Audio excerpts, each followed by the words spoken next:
What's up everybody, Horty the Broadway Saiyan here, and welcome back again to my YouTube channel, bringing you guys another video on Dissidia Final Fantasy Opera Omnia. In today's video, we have another Conquering Lufenia episode for you guys, and we're going to be taking a look at the upcoming Lufenia fight for the Mission Dungeon event that's going to be featuring the return of the Argent Officiant bosses. But before we take a look at that, if you guys are brand new to the channel, be sure to hit that subscribe button and turn on that notification bell. That way you guys are not missing out on future uploads.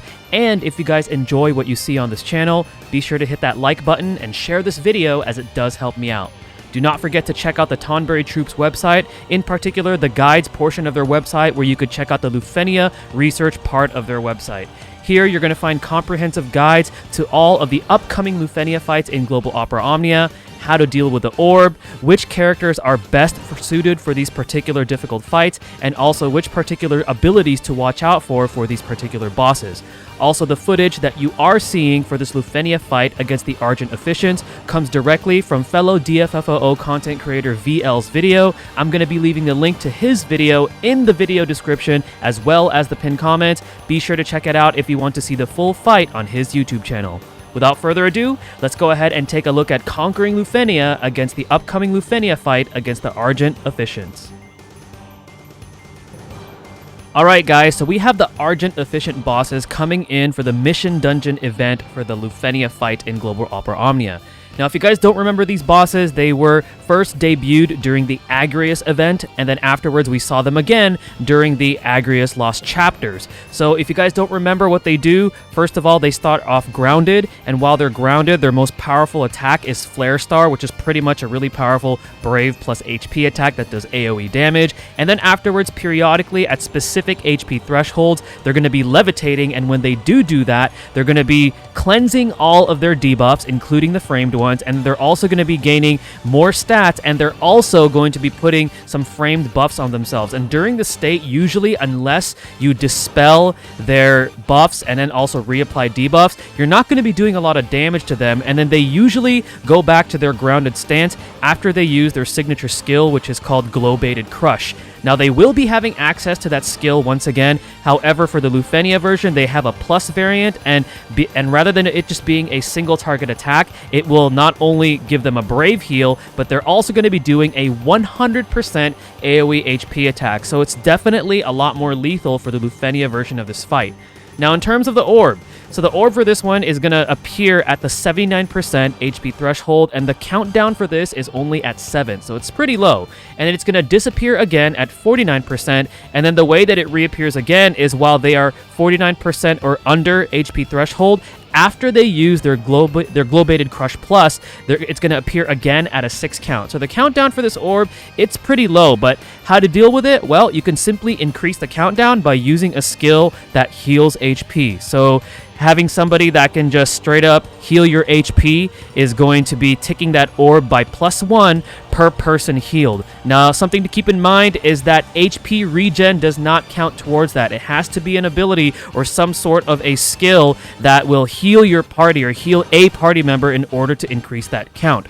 Other things to look out for is, remember, when they are in their levitating stance, they will be, like I said, cleansing those debuffs. They're going to be getting those framed buffs. So you definitely want to consider bringing somebody that can dispel. And then if you know you're going to be eating a really powerful HP attack, what you want to do is maybe use somebody that can turn disable, for example, paralysis or sleep, or even for this case, HP attack silence can actually be very, very good. So then that way you can keep them locked in case you know you're going to be, eating up an HP attack, so then you can prevent them from taking a turn. And then something to note is that while one of them is floating and after they target itself, they're going to be receiving more damage from ranged Brave attacks. So for example, Furion is going to be synergy for this because he is going to be the featured character getting his LD burst and rework, and he does have ranged Brave attacks built into his kit, so he's going to be very optimum for this particular event. Now, periodically, they also will be using some pretty hard-hitting Brave attacks, which will likely allow them to steal a lot of Brave from that party member.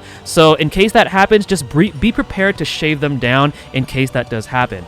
Now, what are some key things that you want to be able to do to handle this fight? Well, the first thing is you want to have massive consistent healing. So some characters that I could think of right off the top of my head are going to be Rude is going to be fantastic for this. Furion, obviously, especially if you are going to be investing in his kit and at least getting his LD, because his trap attack that comes from his LD, that actually heals the party, and that will tick up that countdown for the Lufenia orb. So that's actually very, very useful if you at least pull for Furion's LD. Another character that can be very good for this is actually Gao, because Gao has off-turn damage with his counters, and his counters heal, and that counts as being able to tick up the orb because it is directly healing your party members. Now, let's say you don't have some of these characters, or you don't plan on investing in Furion, or you don't happen to have Rude or Gao. You can also use characters such as Desh. Desh does have abilities that not only deal damage, but also heal your party. You can use Arciela. Arciela also has that HP attack silence, which is also very good. And you can also consider using characters that just straight on heal your party members, but not necessarily do damage with their skills, such as, for example, Aerith can actually be used with this for her healing wind. You can also consider using a support character such as Porum, because Porum can actually mitigate the amount of HP damage that you will be taking